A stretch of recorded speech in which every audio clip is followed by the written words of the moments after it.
The most important aspect, in my opinion, is how each word and sentence and paragraph flows into the other, and you should always be there with the writer, with their thought process. You know, every sentence should be interesting, every sentence should keep you there and make you want to go to the next one. There have been times when I've opened up a book and I've started reading it, and not even halfway through I lose interest in the book because the setting in it has not been described well, so I can't picture it in my brain.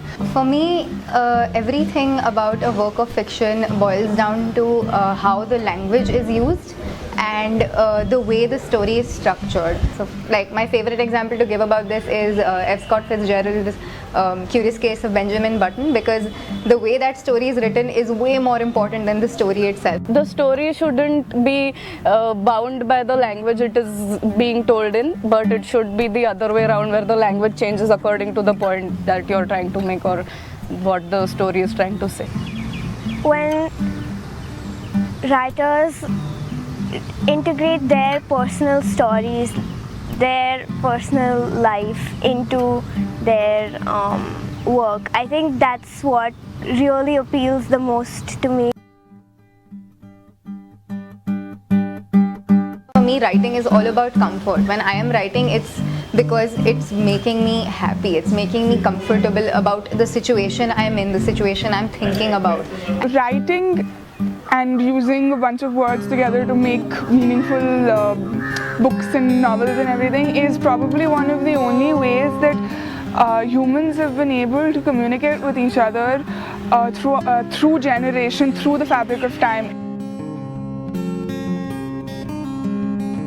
Manto is one of the most amazing storytellers I have ever encountered. Like, he does things in 3 or 4 sentences that I can't imagine doing in 50 pages. In, I think, 11th or 12th standard, I read Margaret Atwood's poem Is/Not, and that just gave me the sense of, yes, this is what I want to do. The writer that I'm reading right now, which is Arundhati Roy and Noam Chomsky, these two people have actually, their works have made me want to become better at writing.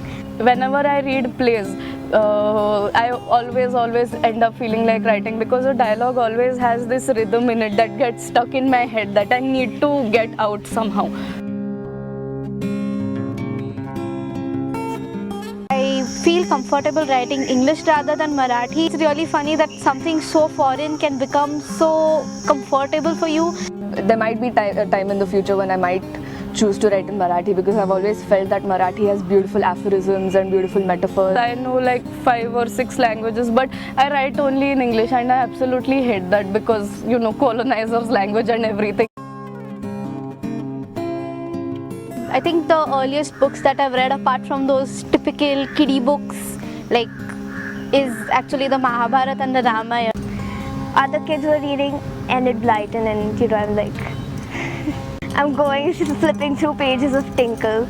I used to read a lot of Roald Dahl when I was young, and I can say that everything about him is fantastic. Like, the way he writes, the language he uses, the characters, oh my god, the characters are just brilliant. And I think what